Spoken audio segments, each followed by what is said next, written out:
em 2 Reis, capítulo 20.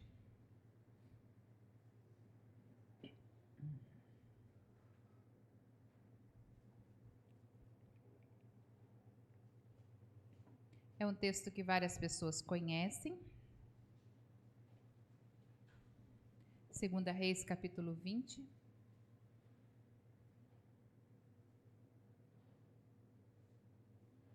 Está na tela também o texto. Então, se vocês quiserem acompanhar, vamos ficar de pé para a leitura da palavra do Senhor, em reverência à palavra do Senhor, aqueles que podem, claro. Por esse tempo, Ezequias adoeceu de uma enfermidade mortal. O profeta Isaías, filho de Amós, foi visitá-lo e lhe disse: Assim diz o Senhor, põe em ordem a sua casa, porque você morrerá, você não vai escapar. Então Ezequias virou o rosto para a parede e orou ao Senhor, dizendo: Ó Senhor, lembra-se de que andei diante de ti com fidelidade, com coração íntegro, e fiz o que era reto aos teus olhos. E Ezequias chorou amargamente. Antes que Isaías tivesse saído do pátio central, a palavra do Senhor veio a ele dizendo: Volte e diga a Ezequias, príncipe do meu povo. Assim diz o Senhor, o Deus de Davi, seu pai: ouvi a sua oração e vi as suas lágrimas. Eis que eu vou curá-lo. E ao terceiro dia você subirá à casa do Senhor. Acrescentarei 15 anos à sua vida, e livrarei das mãos do rei da Assíria, tanto você quanto essa cidade. Defenderei essa cidade por amor de mim e por amor a Davi, meu servo.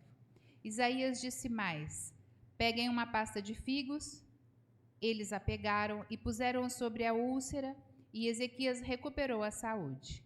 Ezequias perguntou a Isaías: qual será o sinal de que o Senhor me curará e de que ao terceiro dia subirei à casa do Senhor? Isaías respondeu: este é o sinal que você receberá do Senhor para indicar que ele cumprirá o que prometeu.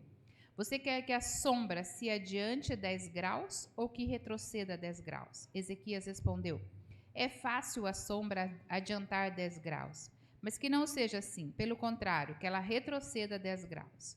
Então o profeta Isaías clamou ao Senhor e ele fez retroceder 10 graus a sombra lançada pelo sol declinante no relógio de Acás. Amém. Que o Senhor continue falando conosco. Vocês podem se assentar. Você já deve ter ouvido falar desse texto? E sempre que a gente ouve falar desse texto, as pessoas dizem: põe a sua casa em ordem. E aí começa geralmente a dizer que a família está em desordem, alguma coisa que o rei ia morrer e precisava colocar em ordem. Na realidade, se você começar a ler do capítulo 18 de 2 Reis, eu vou deixar isso como tarefa de casa, para você ler o capítulo 18, Ezequias começa a reinar no terceiro ano de Oséias, que é rei de Israel. Veja bem, o reino de Israel, o Estado de Israel, ele tem mais ou menos de extensão de comprimento uns 200 quilômetros, e nessa época estava dividido ao meio. Tinha o reino do norte e o reino do sul. Reino do norte era Israel, reino do sul, Judá. Reino do norte, capital Samaria. Reino do sul, capital Jerusalém. O reino do norte, então, tinha um rei, o reino do sul era outro rei. Então, começa dizendo no capítulo 18, no terceiro ano do reinado de Oséias, filho de Elá, rei de Israel. Ou seja, esse Oséias, que era rei, ele estava no terceiro ano no reinado do norte de Israel. E aí, Ezequias, então, começa a reinar em Judá, que é a parte sul do estado. E ele começa a reinar com 25 anos. Então, ele se torna rei com 25 anos e ele vai reinando. Então, tinha 25 anos de idade quando começou a reinar. E ele reinou 29 anos em Jerusalém. Ok? 29 anos ele reinou. Só que quando acontece esse texto aqui, que Isaías chega para ele e fala: põe sua casa em ordem, porque você vai morrer. Você está doente, essa doença... Ele tinha chamado Isaías, Isaías era profeta, é profeta, tem o livro de Isaías, que é do profeta Isaías, e esse texto se repete lá, inclusive, e ele chama Isaías, Isaías fala assim, ó, não tem jeito, você vai morrer mesmo. E põe a sua casa em ordem. A impressão que dá é que a casa dele estava em desordem, mas na realidade não é isso. Quando Ezequias começa a reinar, a primeira coisa que ele faz é colocar o reino em ordem. Ele manda tirar os postes ídolos, ele manda tirar os ídolos do país inteiro, ele começa a mexer em tudo e ele põe em ordem. Ele é um homem da ordem e ele começa a organizar todo o estado, todo o país dele. A parte de Judá, então, ela fica totalmente sem idolatria, o que era bem difícil de conseguir. Daí, nesse tempo, a Síria começa a subjugá-los. Eles perdem uma guerra e aí ele começa a pagar tributo bem alto à Síria. Mas aí, por um período de tempo, eles veem que eles tiraram até o ouro das portas do templo para pagar esse tributo. Eles não conseguiam mais para pagar.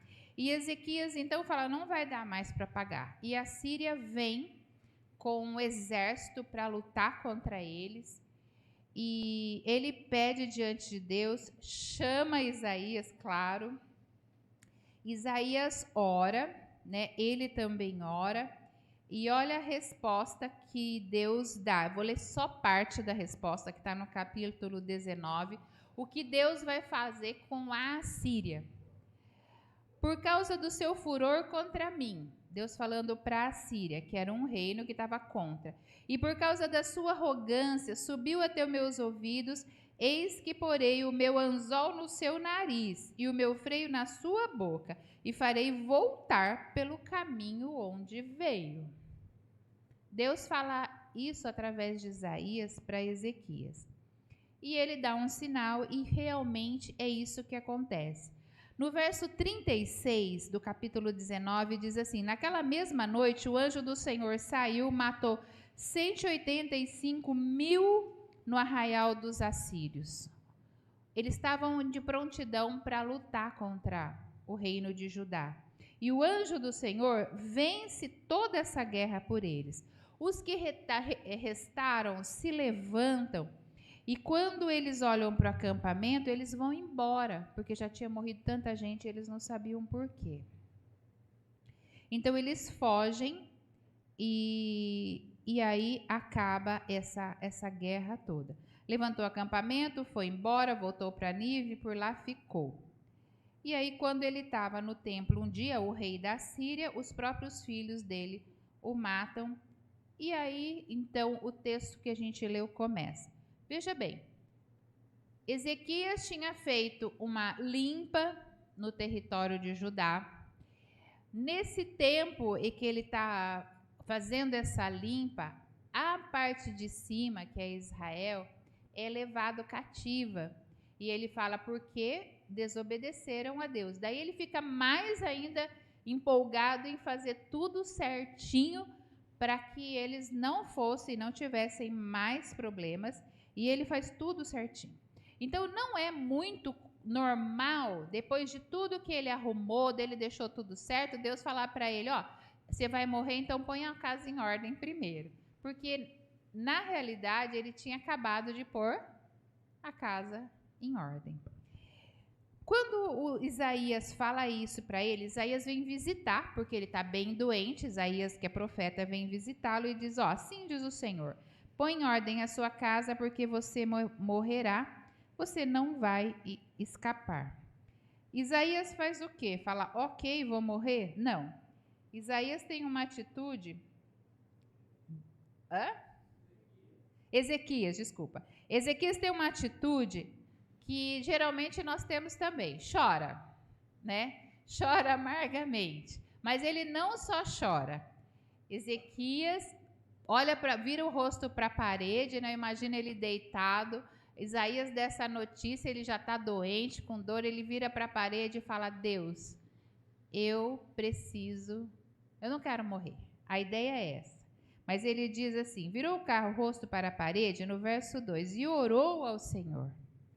Naquele momento de dor, ele não só chora, ele vira a cara para a parede e começa a orar ao Senhor.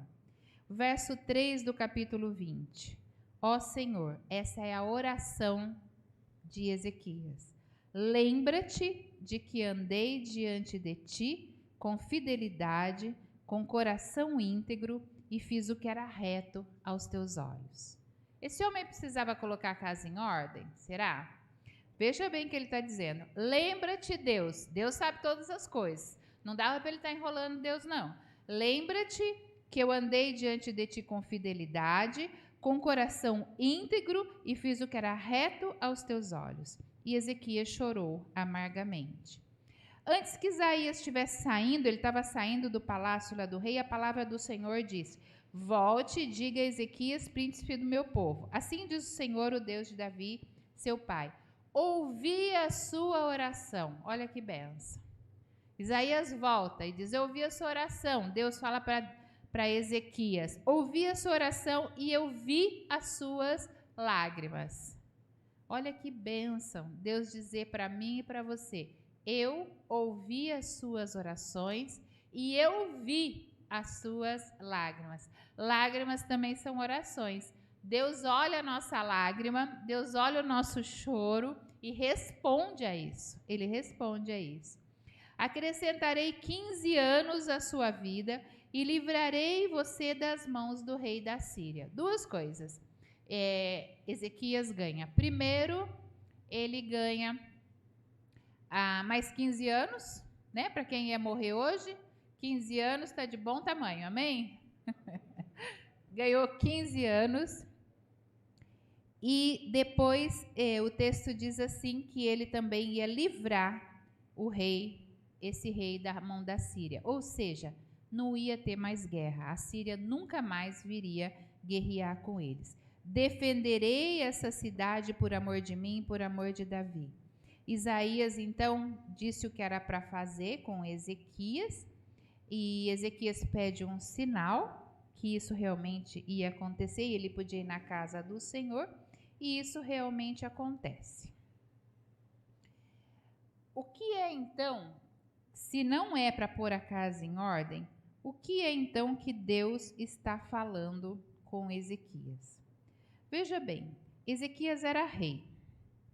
Um rei que vinha da descendência de Davi, e Deus tinha prometido a Davi que jamais iria faltar um rei no trono de Israel, ou no trono de Judá. No sentido literal da palavra que a gente lê aqui, lá no hebraico, esse põe a sua casa em ordem dê ordens à sua casa, ou seja, dê ordens à sua família. Em outras palavras, né, Isaías disse a Ezequias: se você tem alguma orientação a dar, se você precisa resolver a questão da sucessão do trono, se você tem coisas a fazer, resolva antes de morrer. Primeiro passo que eu acho que Deus está falando conosco você está pronto para Jesus te levar hoje? Porque hoje a gente entendeu, principalmente com a pandemia, o Vando estava aqui testemunhando, o Vando teve Covid, foi para o hospital, ficou muito mal, e pensou muitas vezes que ia morrer, tenho certeza, né? Porque todo mundo que foi para o hospital ruim, com Covid, pensou que ia morrer.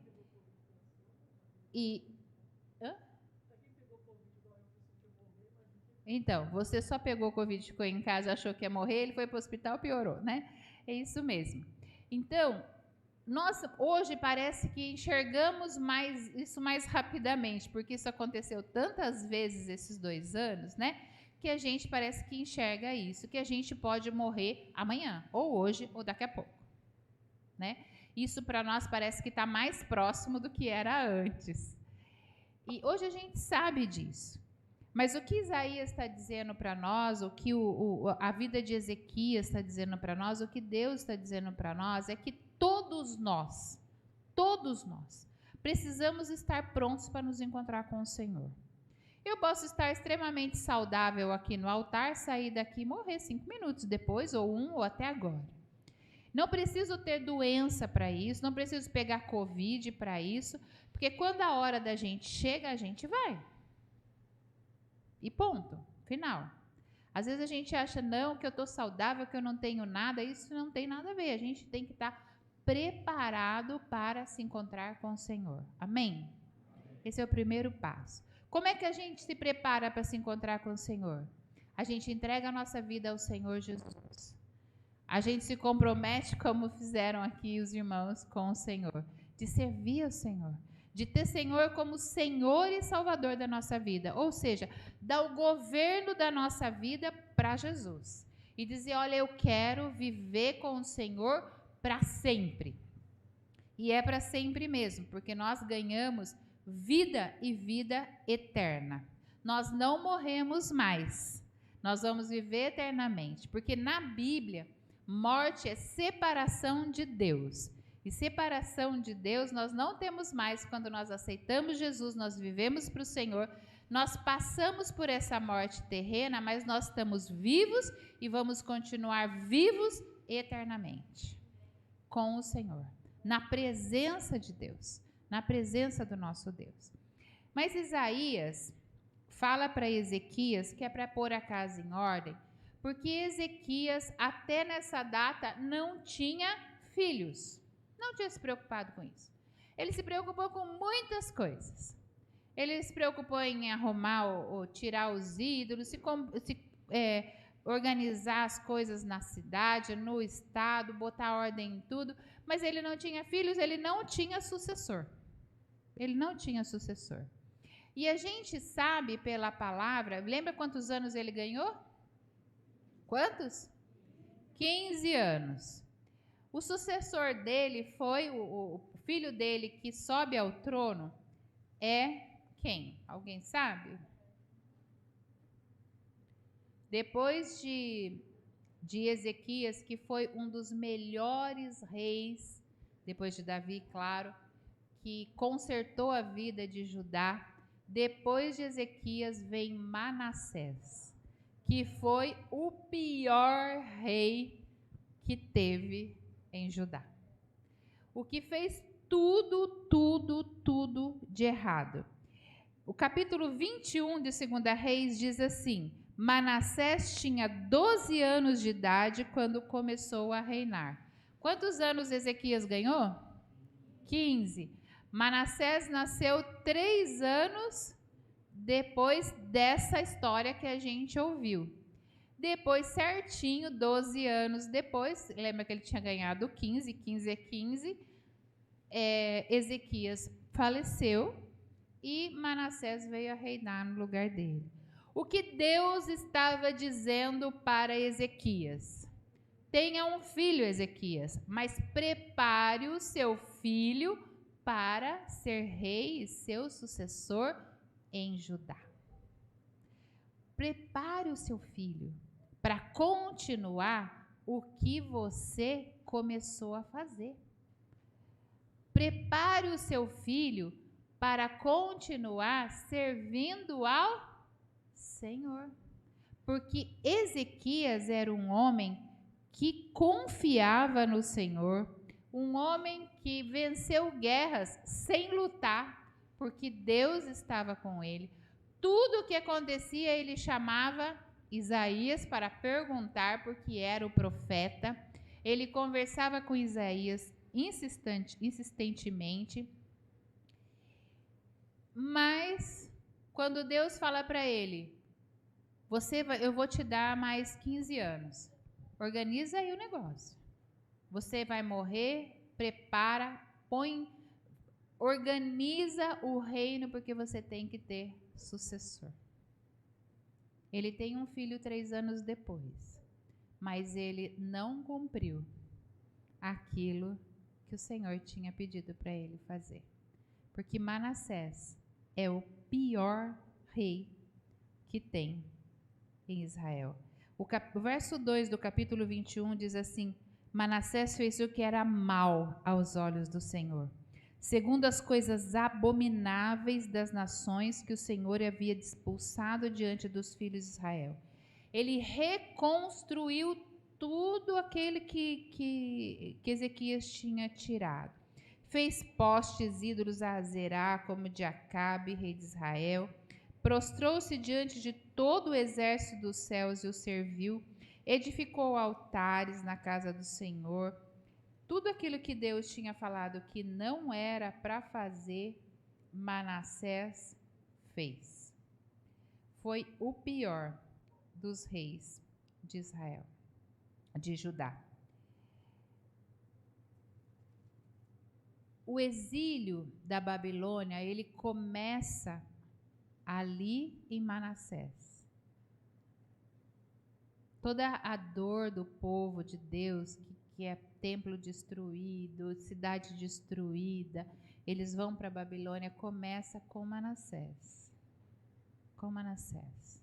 Por quê? Porque Ezequias não ouviu um homem de Deus, um homem fiel a Deus, mas ele não ouviu a instrução que Deus dava a respeito dos seus filhos, do seu filho, do seu futuro filho. Primeiro, não tinha nem filho, não tinha pensado na sucessão. O reino precisava continuar. A nossa vida, irmãos, ela tem que continuar. A igreja precisa continuar, o reino de Deus precisa continuar. O que nós, como pais e mães, temos feito para que a igreja continue na terra, para que os nossos filhos continuem a obra que nós fizemos. Você ajudou a construir, você cuidou do templo, você tem um ministério, você tem muitas coisas, mas você não é eterno. Como Ezequias não era. Ezequias ainda sabia quando ia morrer. Sabia que ele tinha aquele tempo. Sabia que precisava resolver a situação. Jesus, quando veio à terra, ele sabia quanto tempo ele tinha, não sabia? Quando ele começa a dizer aos discípulos, olha, o tempo meu está acabando e eu vou para a cruz e eu tenho tanto tempo. Jesus trabalhou na terra por 3 anos. Ele começou a trabalhar o seu ministério com 30 e viveu até 33. Em 3 anos, ele fez discípulos. E aquilo que ele ensinou chegou até nós. É ou não é? O que nós estamos lendo aqui, o que nós estamos falando, é porque Jesus fez discípulos e fez com que esses discípulos continuassem falando e ensinando, e nós continuamos fazendo o que os discípulos do Senhor Jesus fizeram. Manassés é filho de Ezequias. Ezequias teve 15 anos. Com Manassés teve 12. Seu filho nasceu, 3 anos depois, ele teve 12 anos com Manassés. E Manassés destruiu com a nação. Destruiu com tudo o que Ezequias construiu. Acabou com tudo. Acabou com tudo. O que é que você e eu temos feito? Oramos pelos filhos, colocamos o nome dos nossos filhos ali no livro. Quem não colocou pode colocar o nome do seu filho ali no livro. Nós oramos todo domingo pelos nomes que estão ali. Nós fazemos isso uma vez por semana. Quantas vezes você tem feito isso durante o dia? E não é uma vez só, tem que fazer muitas. Oramos pelos nossos filhos. Oramos pelos nossos netos. Oramos pelos bisnetos, quem tem. Mas também não é só isso. A gente tem que orar, a gente tem que ensinar, a gente tem que trazer para a casa do Senhor, e a gente tem que ensinar o caminho, e a gente tem que ensinar que é importante servir ao Senhor, como é bom ter a fé, ensinar o legado da fé aos nossos filhos. Você tem fé, eu tenho fé. E eu quero muito, eu oro muito para que eu possa ensinar o legado da fé às minhas filhas e às minhas netas. Eu preciso ensinar isso, porque como é difícil, eu lido com gente todo dia, como é terrível conversar com pessoas que não têm fé e não conhecem Jesus. E às vezes nós deixamos a nossa família perecer sem conhecer Jesus, sem ter essa fé grandiosa no Senhor, sem ter experiências com Jesus, porque nós não lemos a Bíblia com os nossos filhos, nós não oramos com os nossos filhos, eles nem sabem que nas situações difíceis precisam buscar o Senhor. E não só nas situações difíceis, precisam procurar o Senhor todos os dias, precisam fazer devocional todos os dias, precisam ler a Bíblia todos os dias, precisam orar todos os dias e entregar sua vida todos os dias ao Senhor. Se nós não ensinamos esse caminho, se nós não trilhamos esse caminho, não adianta falar, ó, meu filho, vai para a igreja. Se você não for, ele não vai. Não vai. Não vai. Porque ele vai dizer, o que adianta meu pai falar? Se ele não vai, eu também não vou. Se não é importante para meu pai, também não é para mim. Se não é importante para minha mãe, também não é para mim. Não vejo nunca minha mãe ler a Bíblia, por que ela fala que eu tenho que ler a Bíblia? Não vejo nunca minha mãe orar, não vejo nunca meu pai orar, como é que eu vou orar? Se eu não ensinar o caminho, se eu não fizer esse caminho, provavelmente nós vamos ter Manassés depois de nós. Que tristeza. Que tristeza. Que tristeza. Como é que nós temos agido com os nossos filhos? A Cleide disse, eu tenho 2 filhos que já se converteram, mas eu não descanso até ver a minha filha, que falta ser convertida, estar convertida. Talvez eu não veja, mas outras pessoas vão ver, porque enquanto eu viver, eu vou clamar ao Senhor pela conversão dessa filha. E a gente tem que clamar mesmo todos os dias. Tem que jejuar, tem que clamar, tem que buscar, porque o Senhor, Ele é fiel com as nossas orações. Amém? Amém? A gente só precisa orar, né? Um dia eu contei para a Aline, sua mãe me disse que consagrou você no altar. Eu nem sabia disso. Falei, mas Deus não esquece. Presente que a gente dá para Ele, Ele não devolve. Sua mãe entregou você no altar e Deus ficou te buscando. Você está aqui não é à toa, porque Deus recebeu você como presente quando você era lá criancinha. E Ele vai buscar. E nós precisamos entregar os nossos filhos no altar. Quando as crianças vêm aqui no altar, eu sempre oro e falo, Deus, essas crianças são suas. Cuida, abençoa. Busca essas crianças, mantém elas no seu caminho. Como é bom servir ao Senhor sempre. Como é bom estar na presença do Senhor sempre. Como é gostoso ter a nossa família e podemos dizer, eu e a minha casa servimos ao Senhor. Amém? Precisamos ensinar. Manassés é um menino que começa a reinar com 12 anos, muito novo. Ele vai ao trono. E aí o texto fala que ele faz coisas abomináveis. Abomináveis. O pai dele era um homem fiel e justo ao Senhor, mas não conseguiu ensinar o seu filho no caminho do Senhor. Porque assim que ele morre, Manassés assume o trono e ele faz muita coisa errada. O verso 16 do capítulo 21, no verso 15. Porque fizeram o que era mal aos meus olhos, provocaram a ira desde o dia que teus pais saíram do Egito até o dia de hoje.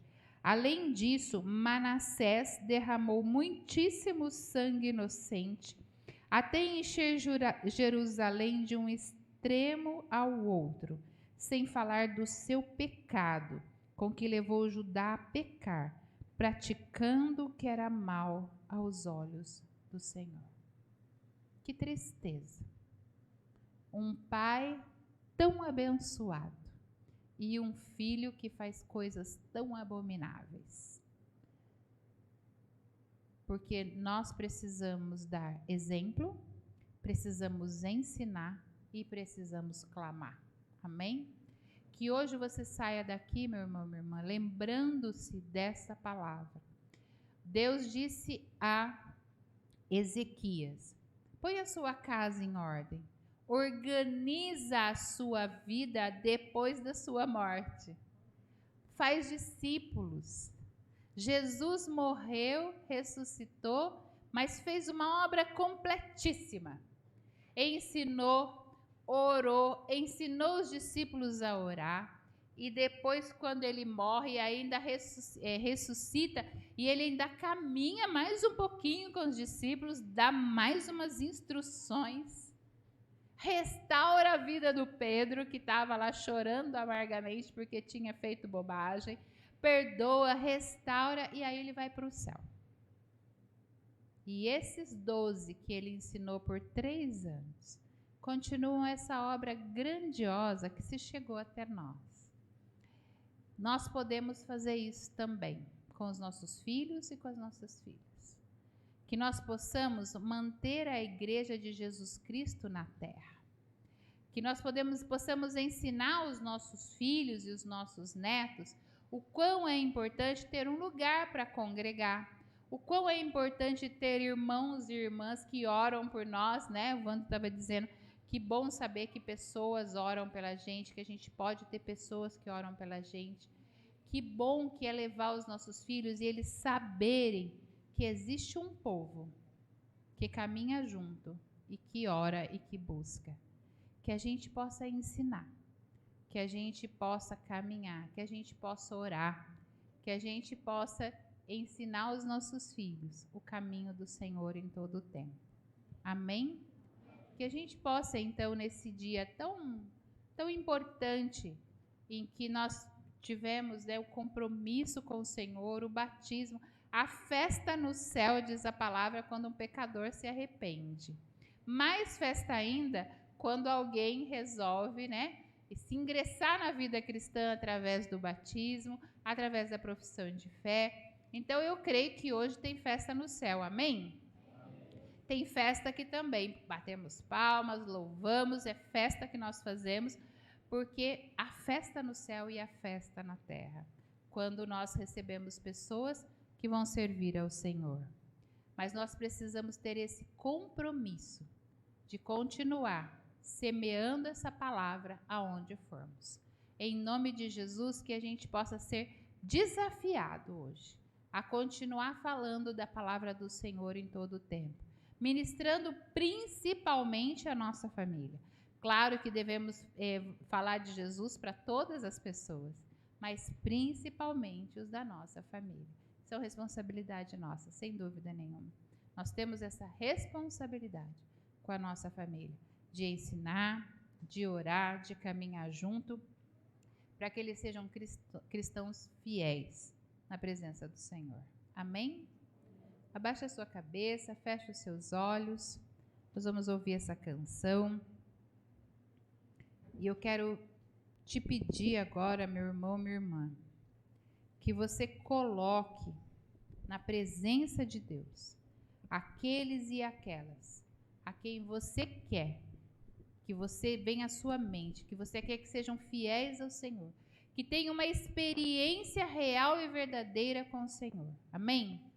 Eu quero instruir mais uma coisa antes de você começar a orar. Algumas pessoas me dizem assim: ai, meu filho bebia muito e agora parou de beber, tá uma bênção.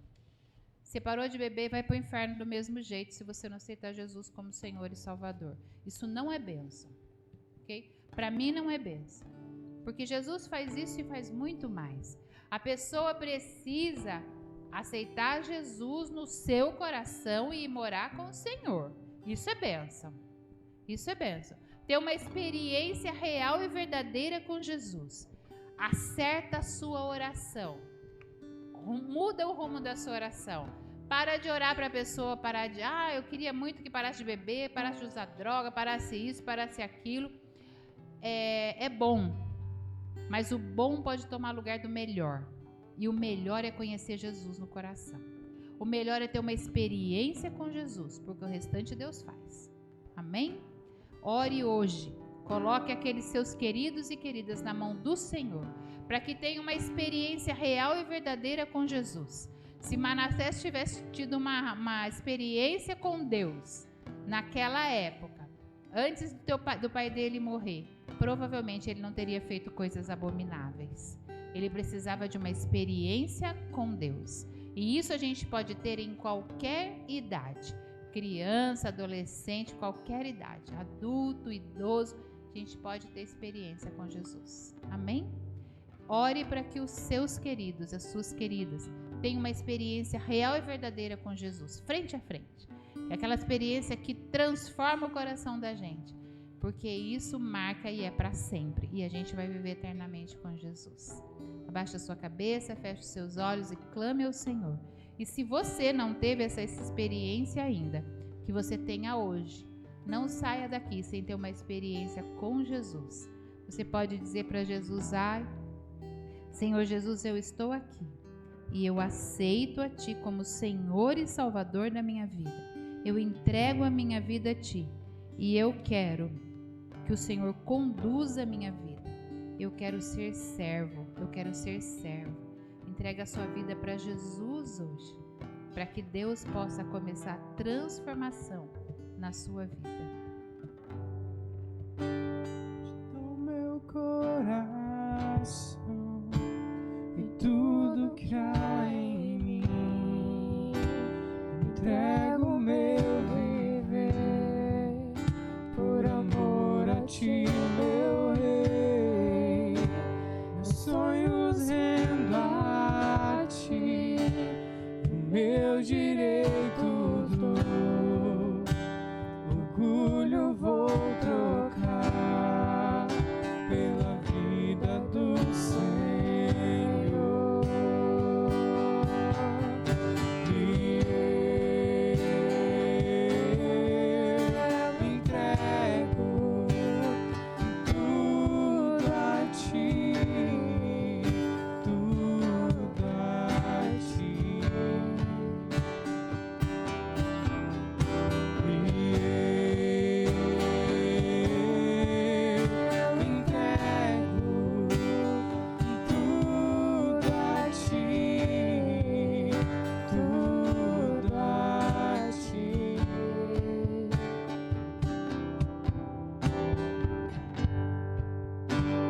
Eu canto essa canção de entrega a Ti, Jesus,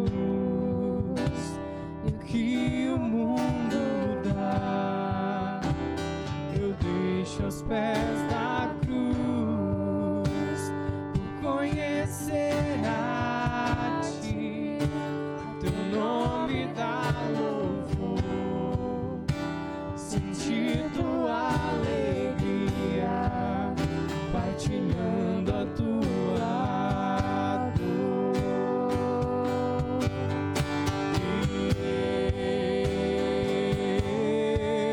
Eu entrego tudo a Ti, tudo a Ti.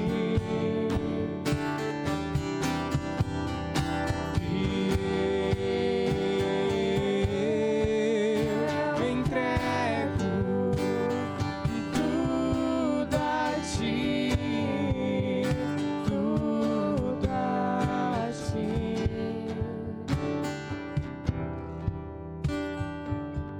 Muito obrigada, Senhor, pela Tua palavra. Muito obrigada, Senhor, porque nós podemos nos corrigir.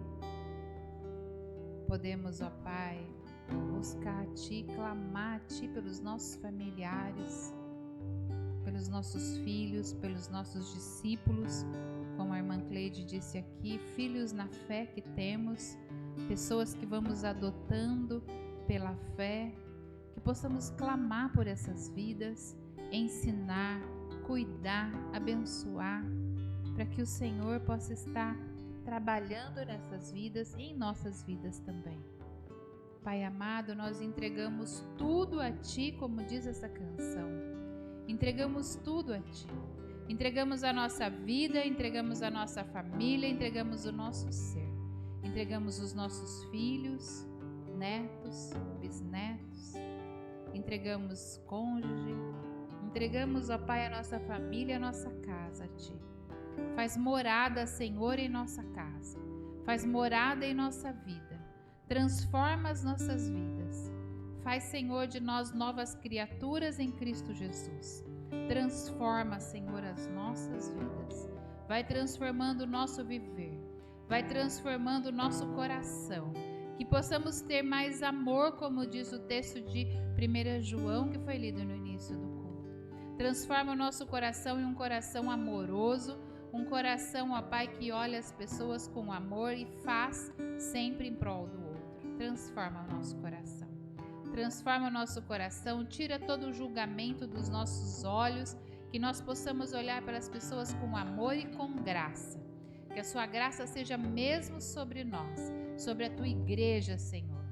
Que a graça e o amor de Deus Pai Todo-Poderoso, que o poder de Jesus, o nosso Senhor, e que a unção preciosa do Espírito Santo seja conosco hoje e para todos sempre. Amém e amém.